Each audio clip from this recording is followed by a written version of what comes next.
예, 2024년 12월 30일 음력으로 11월 30일이 되겠습니다. 오늘 월요일인데요.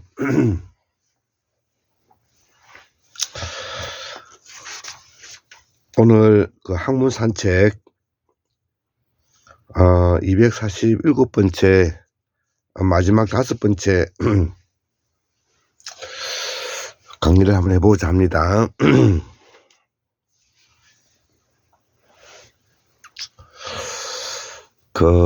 우리는 우리의 뿌리 역사는 샤먼 제국의 바탕을 두고 있는 샤먼 문화라는 것을 우리가 생각을 해야 될 것 같습니다. 샤먼 이 문화는 샤먼의 제국, 샤먼 문명, 샤먼 제도, 샤먼의 사상을 우리가 알아야 될 것 같고요.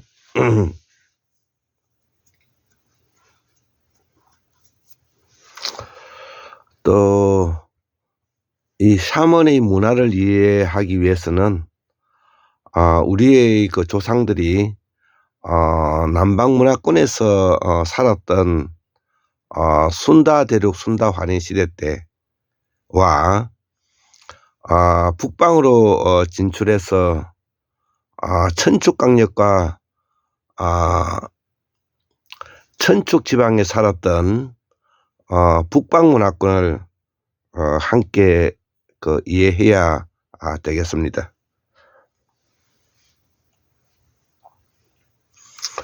그래서 이 샤먼 문화는 유계를 바탕으로 하는 봄, 여름, 가을, 겨울 문명을 가지고 있는데 이거를 우리가 중원 문화라고 하죠.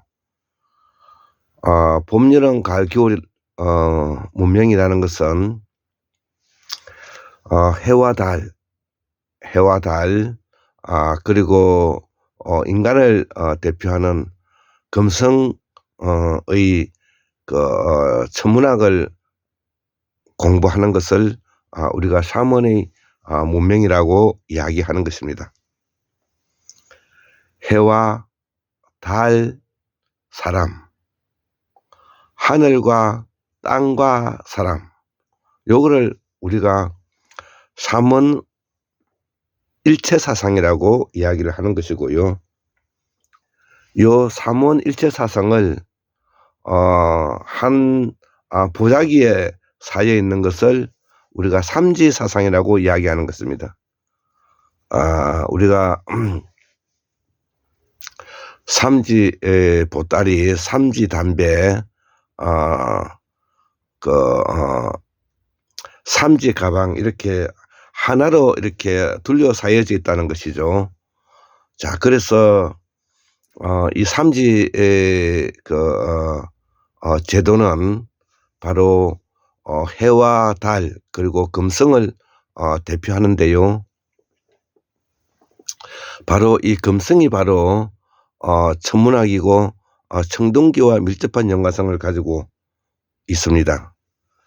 자, 그래서 해와 달과 인간, 이것을 우리가 제사장 계급, 사무라이 계급, 즉 군사 계급, 그 다음에 생산제 계급이라고 우리가 불리고 있는 것이죠. 우리가 잘 알고 있는 고조선도 바로 북부여와 남부여, 동부여의 삼지 세력으로 이루어져 있고요. 마한, 진안, 변한도 삼지 세력이고요. 고구려, 백제, 신라도 바로 삼지 세력이고요. 최근자의 대명조선, 동국조선, 열도조선도 바로 삼지 세력인 것입니다. 우리가 잘 알고 있는 환단고기에 나오는 환인, 환웅, 당군도 바로 삼지 세력인 것입니다. 환인이 제사장일 때는 환웅이 군사 계급이 되고 당군이 생산자 계급이 되고요. 또 환웅이 중심이 될 때는 환인이 제사장이 되고 그 다음에 당군이 생산자 계급이 되고요. 당군 시대에 와서는 환인이 제사장이 되고 환웅이 군사 계급이 되는 것입니다. 우리가 고래로 갈수록 제사장 계급인 환인이 파워가 강했고요. 시간이 지날수록 농사의 왕, 당군의 생산자 계급이 파워가 세었던 것입니다. 이것을 우리는 역사에서 배웠던 재정 일치사회에서 재정 분리사회로 나아가게 되는 것이죠. 또 더불어서 우리가 하나라, 언나라, 주나라도 바로 그런 것입니다. 바로 우리가 언나라, 상나라의 후손이라고 하는데 바로 이것이 바로 제사장 계급의 후손이라는 뜻이고요. 하나라는 여름 하자 바로 생산자 계급을 의미하고 주나라는 바로 군사 계급을 의미하는 것입니다.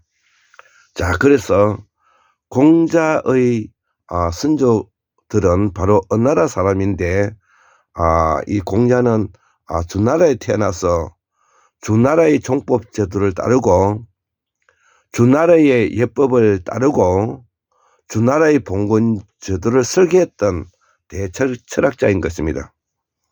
자, 그래서 공자는 바로 주나라의 예법을 만들었던 주예를 만들었던 대표적인 사상가요 철학자인 것입니다.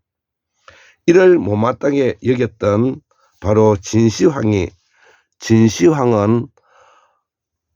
동주, 서주, 춘추, 전국시대를 거치면서 바로 공자의 사상과 철학과 분서 경륜을 우리가 감행하였는데요. 이것을 우리가 천하일가를 분열시킨 이 천하일가라는 것은 바로 샤먼 제국 삼지 제도를 말하는 것입니다. 천하일가인 생산자 계급, 제사장 계급, 군사 계급인 샤먼 제도를 분열시킨 샤먼 제국을 분열시킨 공자 사상에 분노해서 진시황의 분서경륜가 일어났다는 사실을 우리가 기억해야 될 것 같습니다. 자, 그래서 진시황이 망하고 한나라의 한고조가 들어서면서 이 진나라의 후손들이 낭랑을 거쳐서 진한을 거쳐서 바로 마한과 변한을 함께 해서 전 세계에 퍼져나갔던 것입니다. 자, 그래서 진나라 진한, 마한, 변한이 다시 진한은 신라가 되고 마한은 고구려가 되고 변한은 백제가 돼서 신라가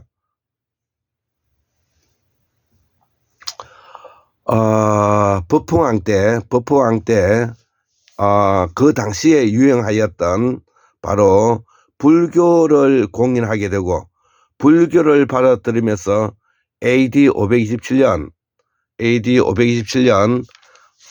2차돈의 순교와 함께 바로 신라가 샤먼 사상과 샤먼 철학을 버리고 불교를 받아들이면서 그들의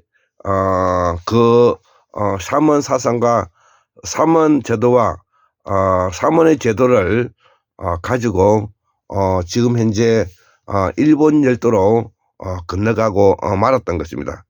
그 일본으로 건너간 그 세력을 우리가 열도조선이라고 말하고 열도조선도 바로 천황과 사무라이 정권과 그 다음에 생산자 계급으로 이루어져 있다고 이야기를 하고 있는 것입니다. 자, 그래서 통일신라가 불교를 받아들여서 불교 국가를 이념을 해서 통치를 하였고요. 고려를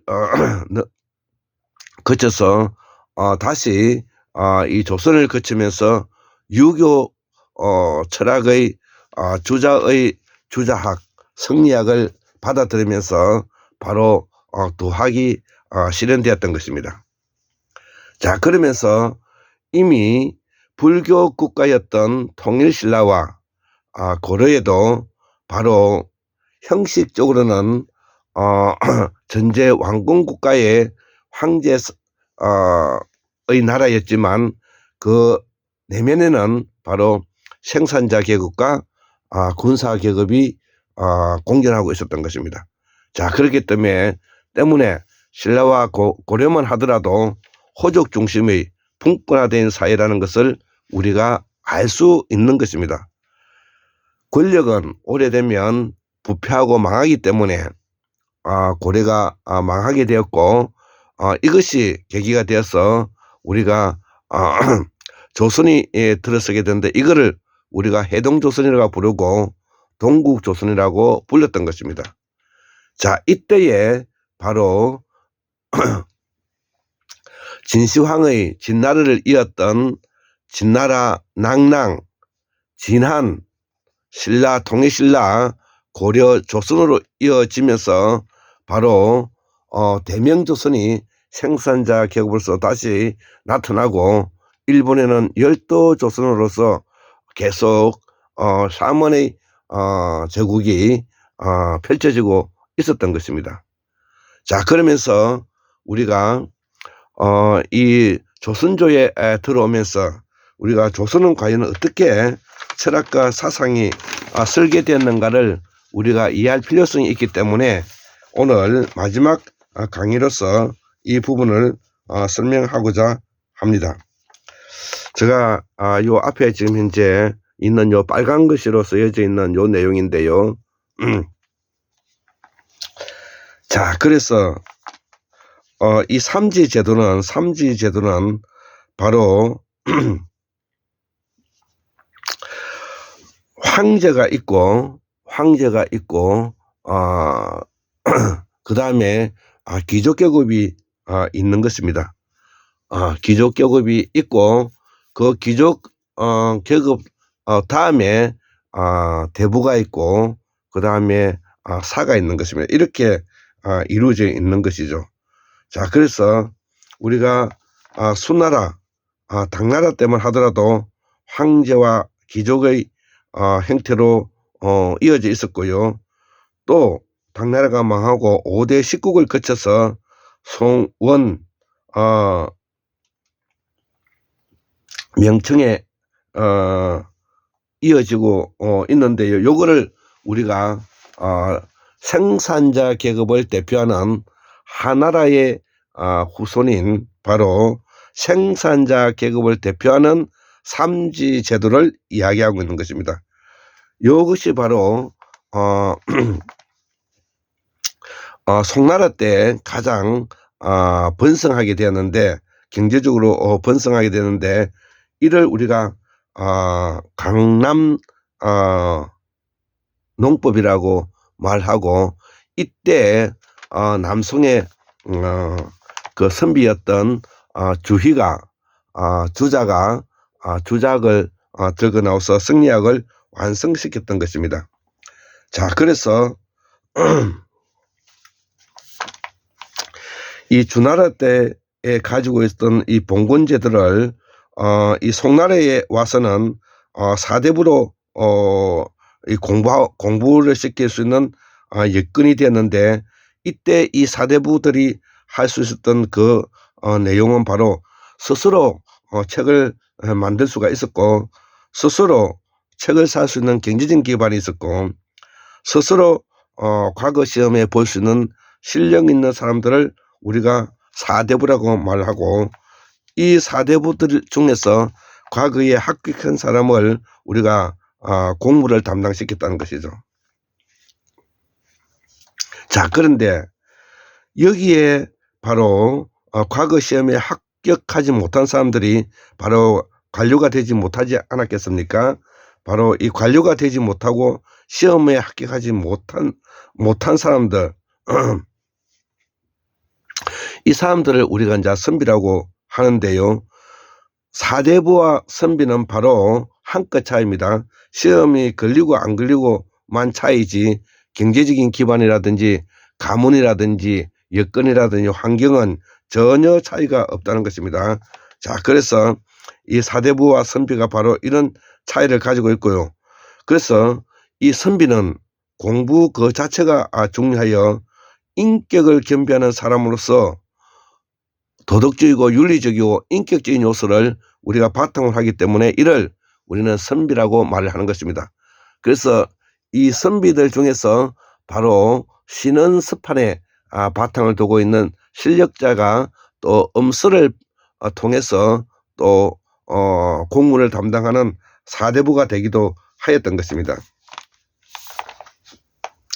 자, 그래서 우리는 그동안에 인격적이고 윤리적이고 도덕적인 인간행의 요소에다가 우리가 최동석 인사조직연구소장께서 이야기하고 있는 인사조직론적 철학과 사상을 우리가 공부를 첨가시켜야 되고요. 우리가 주작에서 잘못 알고 있고 잘못 이해하고 있는 바로 실사구시, 소위 말하는 실천 공부, 실사구시 공부, 실학을 우리가 이해하지 못함으로 인해 가지고 마치 주자와 성리학이 형이상학적이라는 논리로 우리가 알고 있는데 전혀 그렇지 않다는 겁니다.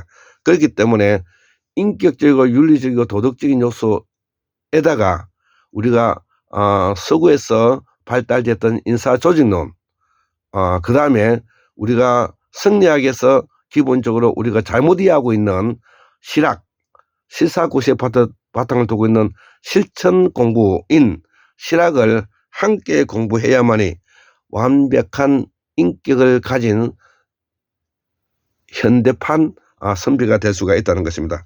이거를 우리가 도학이라고 부르는 것입니다. 과거의 도학은 바로 인격적이고 윤리적이고 도덕적인 인간을 신은스판에 바탕을 두고 있는 사람을 원했다면, 물론 여기는 향락과 두려를 바탕으로 있는 실천 선비를 의미하는 것이지 책만 읽는 선비를 말하는 것은 아닙니다. 선비는 실천 선비를 말하는 것이지 책만 읽는 선비가 아니라는 점을 이게 분명히 말씀을 해야 되는 게, 그렇기 때문에 실천하는 선비이기 때문에 과거에 합격하지 않았다고 해서 그 선비가 가지고 있는 권위와 명예가 전혀 떨어지지 않는다는 점도 우리가 이해를 해야 되는 것입니다. 자, 그래서 우리가 그리스 로마의 가장 기본적인 토대가 문예 플러스 철학이라고 제가 강의를 해 왔습니다. 그리스 로마 철학 서구 사상의 가장 기본적인 틀이 바로 이 문학과 철학이죠. 문학과 철학. 이것이 서양 사상의 가장 기본적인 것이고요. 이 동양 사상의 가장 기본적인 것이 바로 이 도학이 되는 것입니다. 도학. 그래서 이 도학은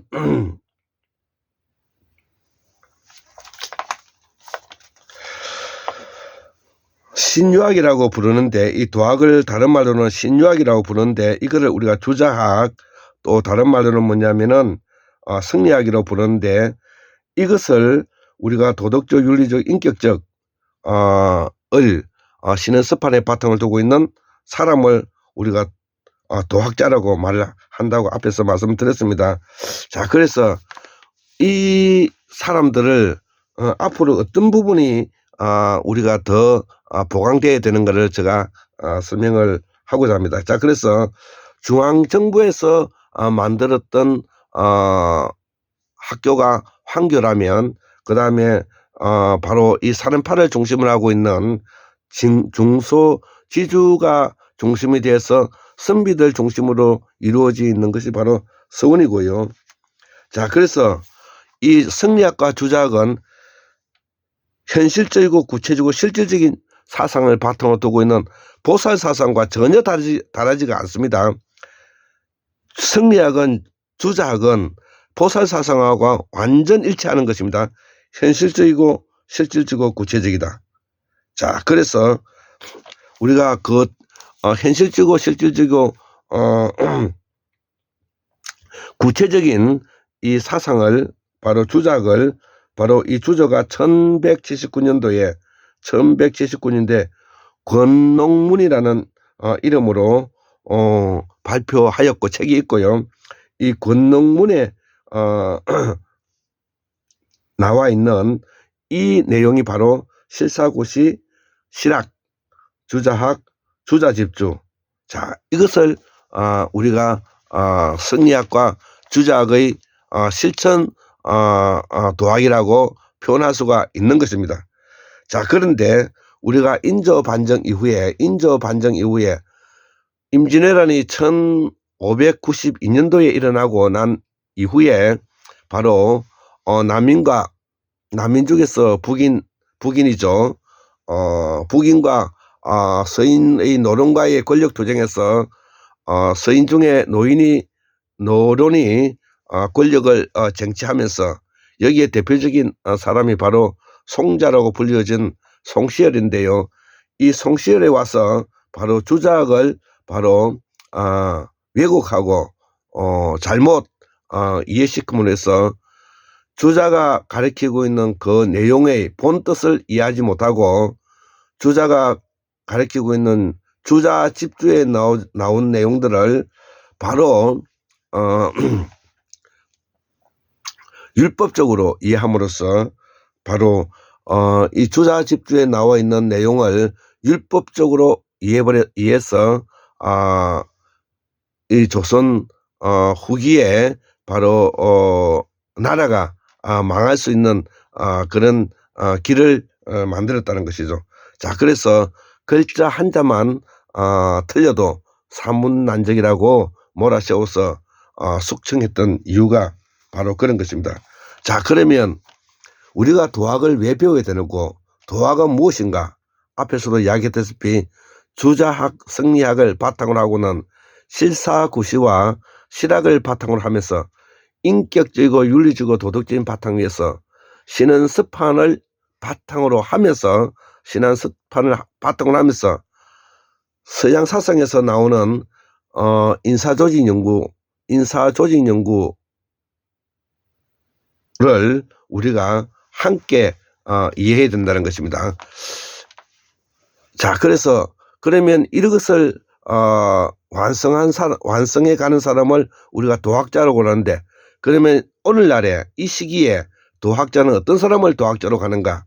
바로 그것이 바로 깨어있는 신명과 조직된 힘, 행동하는 양심을 가진 자들이다. 오늘날의 도학자는 무엇을 말하느냐? 바로 앞에서 설명하고 있는 인격적이고 윤리적이고 도덕적인 바탕을 두고 있으면서 실학과 실사구시를 바탕으로 하면서 서양의 인사조직을 겸비하고 있는 사람을 우리가 도학자로 부르고, 그 도학자를 우리가 분리해서 설명을 하면 깨어있는 신명과 조직된 힘, 행동하는 양심이다. 이것이 바로 환궁문명학술론에서 그동안 오랜 시간 동안에 환궁문명학술론을 통해서 우리가 한국의 민주주의를 발전시켜 나가는 과정이다. 이렇게 생각해야 되겠습니다. 자, 그래서 우리가 주나라의 그 공자가 이야기했던 이 종법제도, 즉 주나라에서 이어왔던 주나라 예법인 주예와 공경대부사로 나누어졌던 이 봉건주의 즉 바탕의 철학에서 우리가 벗어나서 진나라 진시황의 샤먼 제도에 바탕을 두고 있는, 아까 샤먼 문화 속에서 샤먼 제국 사면 문명, 샤먼 사상과 샤먼 제도의 바탕을 두고 있는 천하 일가의 샤먼 제국 삼지 제도를 분명히 해서 우리가 그동안에 공자 사상에 우리가 분노한 이 진성화의 갱서 분석 경류가 어떤 의미를 가지고 있는지를 우리가 뚜렷하게 이해를 해야 되겠습니다. 자, 그래서 우리가 당나라 때 732년 정도 되는데요. 대당 개원례가 있었고요. 당나라 때. 그 다음에 사대부들을 위한 예법으로서 주자가래가 우리가 있죠. 사대부들을 대한 예법으로서 주자가래가 있고, 자, 이것이 바로 성리학자고요. 사대부와 민에 대한 예법에 대해서 우리가 함께 이해를 하면서 우리가 샤먼 제도가 가지고 있는 삼재 제도의 근본적인 뿌리 역사를 우리가 함께 이해해야 되겠습니다. 자, 이렇게 이제 설명을 하고 우리 오늘날에 우리 한국에 지금 현재 일어나고 있는 역사적인 사실에 대해서 잠깐 언급할까 합니다. 우리는 박근혜 탄핵과 함께 박근혜 정권을 무너뜨렸죠. 촛불혁명이라는 이름으로 우리가 무너뜨렸는데, 촛불혁명으로 태어난 문재인 정권이 역사적인 인식과 역사적인 무지와 역사적인 사상의 무지와 무능력으로 해서 바로 윤석열과 한덕수와 같은 인물을 만들므로 인해서 이번에 2024년 12월 3일 날 비상계엄을 통해서 윤석열이와 한덕수 잔당들이 대한민국을 말아먹을 뻔했다. 이 대한민국을 말아먹게 원인을 제공했던 사람은 바로 역사의식이 없었던 이 문재인과 이낙연이 조국 같은 놈이었다. 그리고 한 나라의 지도자가 역사의식과 그 다음에 무능력이 그 나라를 망할 수 있게끔 할 수 있다는 것을 이번에 2024년 12월 3일 비상계엄으로 해서 김건희와 그 다음에 윤석열과 그 다음에 이 한덕수 그리고 국민의힘, 이들이 어떻게 해서 나라를 망하게 하는 것을 우리가 똑똑히 보았던 것입니다.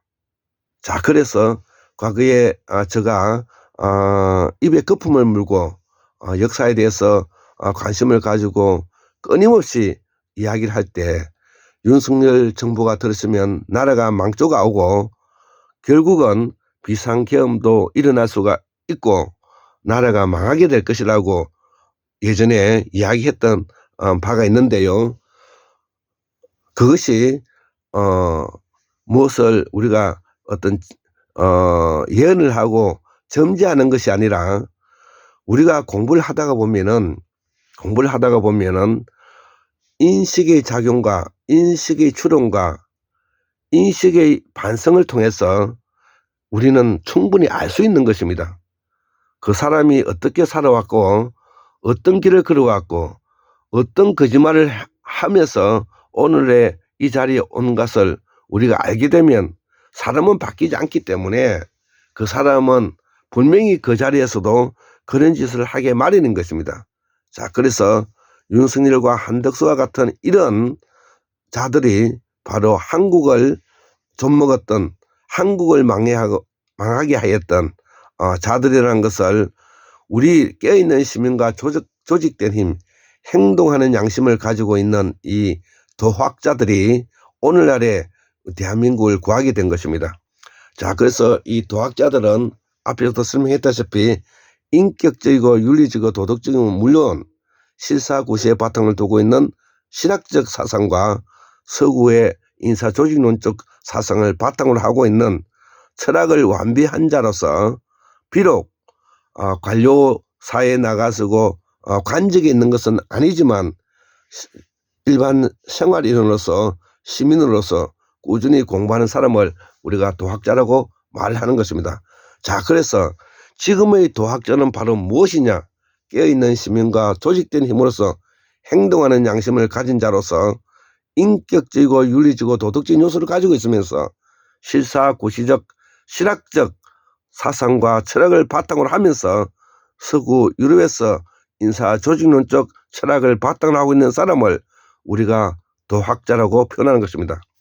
저는 이번에 이 강의를 통해서 저 역시 도학자로서 깨어있는 시민과 조직된 힘으로서 행동하는 양심으로서 오랜 시간 동안에 공부를 통해서 또 행동하는 양심으로서 직접 파란 옷을 입고 나가서 우리 두 딸과 함께 바로 정치 수업을 하기도 하였습니다. 자, 그래서 이번에 오늘날에 우리 한국을 구한 것은 바로 이러한 도학자의 후손들이 깨어있는 시민과 조직된 힘, 행동하는 양심으로서 우리가 김대중 대통령, 그 다음에 노무현 대통령, 그리고 이 쓰레기 같은 문재인 같은 이낙연이 같은 놈들을 우리가 배척하면서 앞으로 한국 사회를 보다 나은 사회로 한국의 민주주의를 발전시켜 나가야 된다. 이렇게 생각하면서 오늘 강의를 마치도록 하겠습니다. 예, 감사합니다.